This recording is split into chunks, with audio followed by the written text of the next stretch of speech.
The moment she grabbed my power tools, I knew this wasn't just a misunderstanding.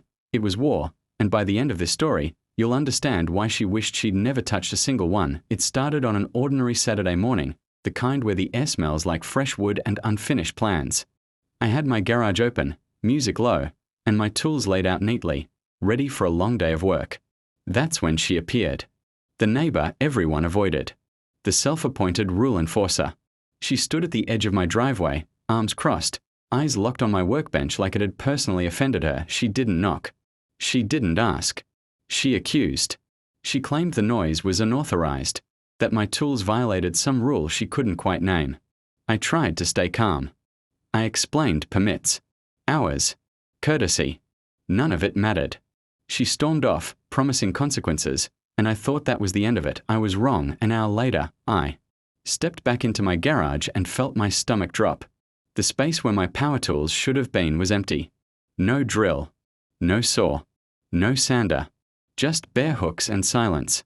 For a split second, I thought I'd gone crazy. Then anger rushed in, sharp and undeniable. She had taken them.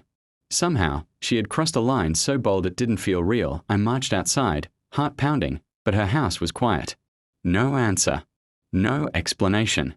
Just a locked door and the smug certainty that she thought she'd won. That's when something shifted. Not panic. Not fear. Focus. I realized this wasn't about tools anymore. It was about control, about someone thinking they could push me around and get away with it. I sat in the garage, staring at the empty wall, replaying every interaction we'd ever had. Every complaint. Every glare. Every moment she acted like the neighborhood belonged to her.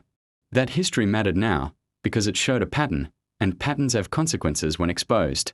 What shocked me most wasn't the theft itself, but how confident she felt doing it.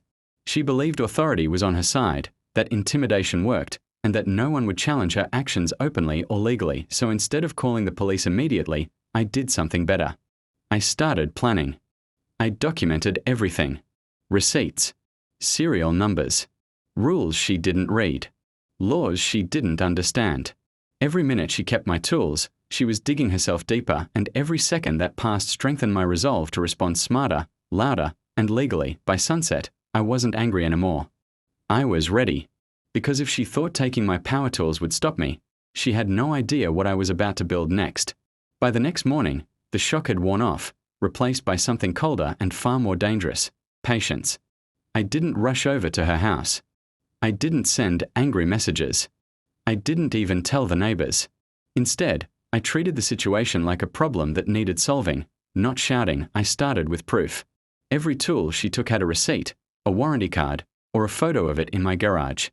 I pulled up old videos on my phone where the tools were clearly visible behind me while I worked. Serial numbers matched. Dates lined up. Ownership was undeniable. If this turned official, I wanted it airtight. Then I opened the HOA bylaws. That was where things got interesting. She had always acted like she was the HOA, but when you actually read the rules, the authority was limited. Very limited. Noise hours were clearly defined, and I had been well within them.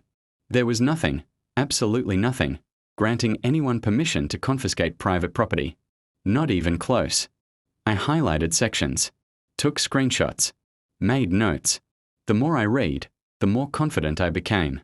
This wasn't a gray area. This was blatant theft wrapped in fake authority. Around noon, I noticed movement outside. She was unloading groceries, calm as ever, acting like nothing had happened. That confidence told me everything. She expected me to back down, to complain quietly, or to accept it as a loss.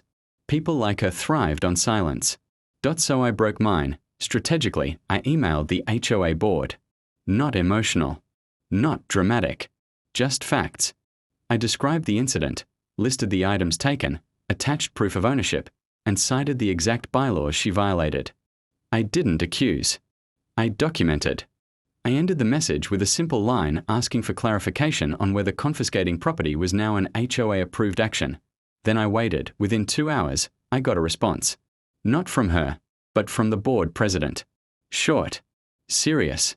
Concerned. They had no idea what she'd done. They asked for more details and requested a timeline. I sent everything. That's when my phone buzzed. Her name lit up the screen. I didn't answer. Minutes later, another message came through. This one wasn't angry. It was defensive. She claimed she was holding the tools for safety reasons. That wording mattered. Holding meant possession. Possession meant responsibility. Responsibility meant consequences. I saved every message. By evening, word had spread faster than I expected. Neighbors started asking questions. Not accusing, curious. Authority only works when people believe in it, and her image was starting to crack. I sat back, knowing the hardest part was over. The truth was out, the rules were on my side, and she was panicking, and this was still only the beginning. The next day felt different, like the neighborhood itself was holding its breath. Cars slowed when they passed my house. Curtains shifted just slightly longer than usual. Everyone knew something was happening, even if they didn't know the details yet. And she knew it too. That afternoon, the HOA scheduled an emergency meeting. Not a casual discussion. An actual meeting. That alone told me how serious this had become. I showed up calm, organized, and prepared. She arrived late, flustered, clutching a folder that looked hastily thrown together. For the first time since I'd known her, she didn't look confident. She looked cornered. The board started by asking me to explain what happened. I didn't exaggerate. I didn't insult her. I simply walked them through the timeline. When she confronted me. When she left. When my tools disappeared. I showed photos of my garage before and after. Receipts. Serial numbers. Messages she sent admitting she was holding them. Each piece landed quietly but heavily. Then they turned to her. She tried to justify it. Said the noise was disruptive. Claimed she was protecting the community.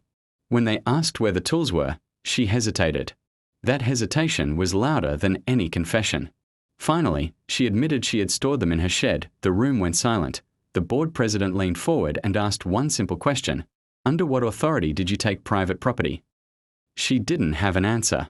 That's when the tone shifted. This wasn't about noise anymore. It was about abuse of power. The bylaws were read aloud. The section I had highlighted. The one stating no HOA member could seize personal belongings under any circumstance. Heads nodded. Notes were taken. She started backtracking, offering to return the tools immediately.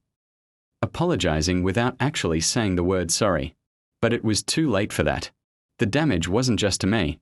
It was to the trust of the entire community. The board decided she would return everything within the hour. Failure to do so would result in fines and possible legal action. They also suspended her from any HOA enforcement role pending further review. When the meeting ended, she avoided eye contact and rushed out. I stayed behind, answering a few questions from neighbors who now understood the full story. Some apologized for never speaking up before. Others admitted they'd had similar run-ins with her. An hour later, a truck pulled into my driveway. My tools were returned. Every single one. Carefully. Quietly. No words exchanged, but as I watched her drive away, I realized something important. Getting my tools back wasn't the victory. What came next would be. The garage felt whole again, but something had changed.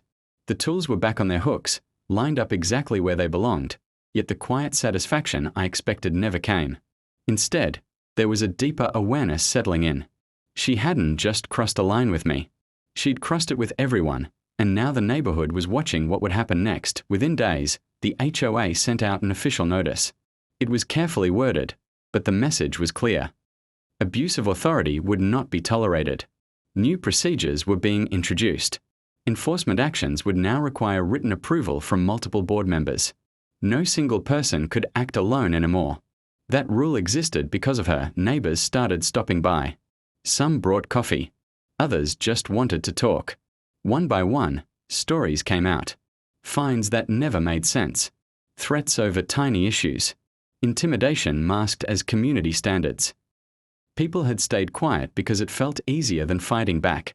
Seeing someone challenge her and win changed that. She stayed inside most days after that. When she did come out, the confidence was gone. No clipboard. No confrontations. Just quick steps and lowered eyes. The power she once relied on had evaporated, replaced by scrutiny she couldn't escape. But I wasn't done. I filed a formal incident report with the HOA, not out of revenge, but record. Dates. Actions. Outcomes. I requested compensation for the time my tools were withheld and the work I couldn't complete. It wasn't about the money. It was about accountability. The board reviewed it and agreed. She was fined. Officially. The same system she once used to pressure others turned against her, fairly and transparently. That irony wasn't lost on anyone. A week later, a letter arrived in my mailbox. No return address. Inside was a short note. No excuses. No explanations. Just a stiff apology and a request to put this behind us. I read it once, then filed it away. Closure doesn't always come with reconciliation. Sometimes it comes with boundaries. What surprised me most was how empowering the whole experience became. Not just for me, but for the community. People began asking questions, reading rules, standing up for themselves politely but firmly. The culture shifted from fear to awareness, and that's when I realized the interest I'd gained wasn't extra tools or money, it was leverage. By the end of that month, the neighborhood felt different in a way I hadn't experienced before. People waved, conversations lingered, and the quiet tension that once hung over every driveway was gone. She no longer dictated the rules, and everyone knew exactly why. The board finalized its decision and removed her from any position of authority permanently. No speeches, no drama, just a written notice delivered to every mailbox. She avoided me completely after that, and honestly, I preferred it that way. What mattered was what I'd gained in return for standing my ground. I finished my projects without interference, rebuilt my schedule, and reopened my garage with confidence. The tools hummed back to life, and every sound felt earned. More importantly, people stopped whispering and started acting. They questioned notices, asked for clarity, and demanded fairness. The system didn't collapse, it corrected itself. One small abuse of power had exposed a larger flaw, and addressing it strengthened everyone. Weeks later, a neighbor thanked me for showing them they weren't powerless. That moment mattered more than any fine or apology. Revenge was never the goal, even if it felt satisfying at times. Justice, transparency, and balance were what actually lasted. She took my power tools thinking she could silence me. Instead, she handed me knowledge, confidence, and the proof that rules cut both ways. That was the interest she never expected to pay. If there's one lesson worth keeping, it's this. Read the rules, know your rights, and don't let loud voices replace the truth. Because the moment you stand firm, the balance of power changes. And sometimes, getting your tools back is only the beginning. The rest is what you build with them, and how you choose to use it. I chose to use mine to make sure it never happened again. Not to me, not to my neighbors, and not to anyone afraid of speaking up. That's how this story ends, not with noise, but with clarity. And that kind of ending lasts far longer than any argument ever could. It turns ordinary people into informed ones, and informed people are very hard to control. That was the real victory hidden inside a simple act of theft. Everything else was just noise fading into the background. What remained was confidence, accountability, and a community that finally felt equal. And that was worth far more than the tools themselves. Some lessons arrive quietly, but their impact echoes for years. This was one of those lessons, learned the hard way. And I wouldn't trade it, even knowing how it started. Because sometimes, standing up changes more than just your own story. It changes everyone watching too. And that makes it worth telling. Every single time. Without hesitation at all. Like, subscribe, and follow for more HOA Karen stories that backfire hard.